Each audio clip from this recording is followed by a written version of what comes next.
Greetings and welcome back. El Rushmo and the EIB network, 800-282-2882, if you want to be on the program. For thehill.com, Trump's isolation grows.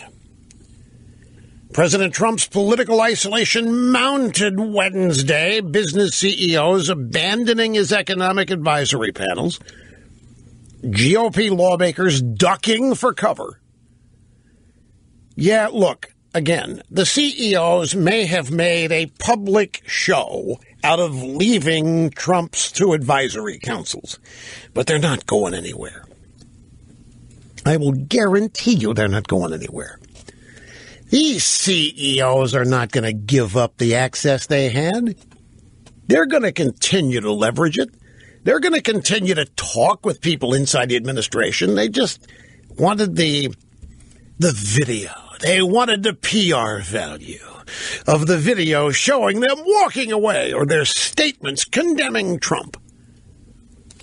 Because whatever the media wants, the media is going to get. And if the media wants people condemning Trump, then Republicans and Democrats around the country will line up and give them that. The last two Republican presidents, George H.W. Bush, implicitly condemned Trump's reaction to the violence, urging the nation to reject hatred in all forms.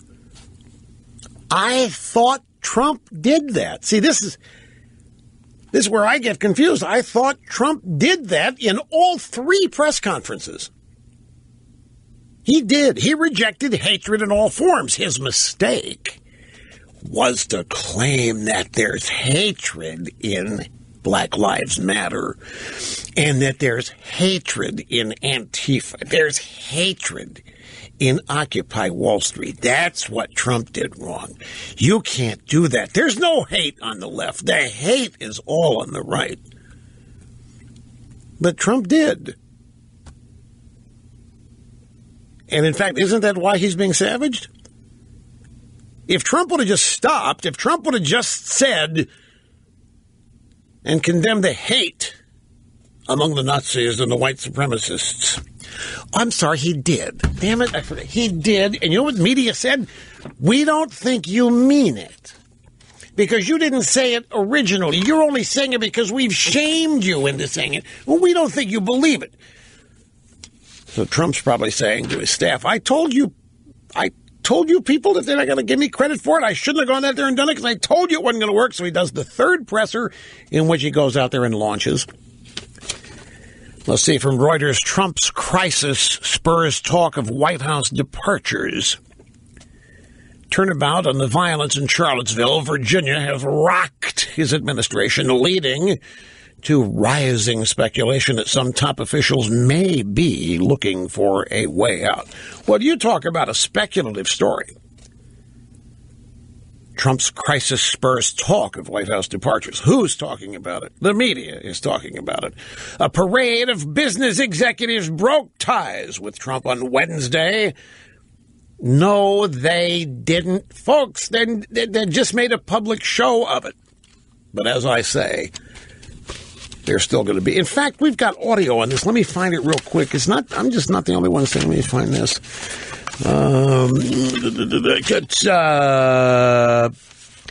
It's starting here with, go to number 12. Number 12 and 13. Here is Andrew Ross Sorkin. This is CNBC Squawk on the Street. And the host is Sarah Eisen. She's speaking with their co-host. Do you agree that these councils had to become somewhat politicized? A lot of people saw them as photo ops, but the real work being done behind scenes, whether it was people in the councils or other CEOs that this administration is talking about, they can still move forward as planned, even though they're disbanding the council, right? That's absolutely the distinction here, and I think that's the distinction that many of these CEOs are making in their own minds, which is to say that to some degree the councils had become a bit of theater. While I think they genuinely wanted to discuss and move forward with policy, they're still going to be able to do that, and I think they still will without the association, if you will, of these councils themselves. It's just not going to be done with the cameras. See, exactly as I told you. This is CNBC, Andrew Ross Sorkin. They're still good. These guys are not going to give up this connect. They're not going to give up this leverage. They just want the show. They just want to be able to be seen on TV as hating Trump and refusing to be seen with Trump. Because the media is going to credit them as courageous and brave. And then they will be loved by their customers and their boards of directors, and Twitter will favor them and blah, blah, blah, blah, blah. Now, next up, Squawk on the Street, same show. The guest is Walter Isaacson, who is the president of the Aspen Institute. He wrote the biography of Steve Jobs. He's got a new one on Michelangelo. I think it's Michelangelo. I just got the galleys the other day. I think it's Michelangelo. Wilfred Frost is the fill-in host, and he says to Isaacson, we've been discussing how the policy forum, the business councils, they hadn't really achieved that much anyway. And lots of Republican members of Congress have not explicitly criticized the president.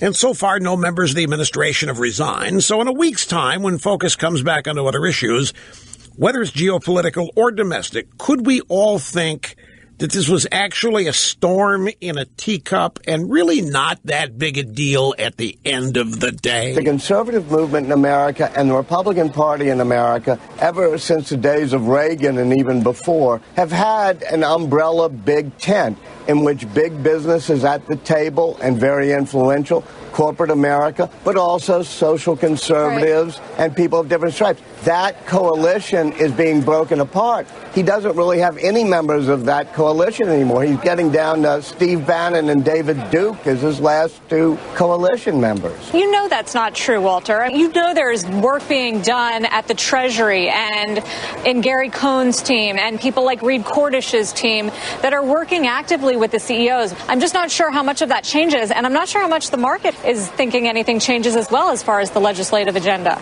No, and you're right. What do you mean, Walter? No, I mean, you're right. After you just got through saying that everybody had abandoned him except for Bannon and who? David Duke? What a stereotypical creation that Isaacson went through there. No, they were big tent, corporate titans, big wigs, and even the social conservatives. But with Trump, they're all leaving. And it was Sarah Eisen. Come on, Walter, you know that's not true. Gary Cohn's still in there. These guys are still going to be talking to him. And Isaacson says, no. I mean, you're right. So Isaacson was going to get away with that if Sarah Eisen hadn't stepped back into it and forced him to take it back. So that was a good example.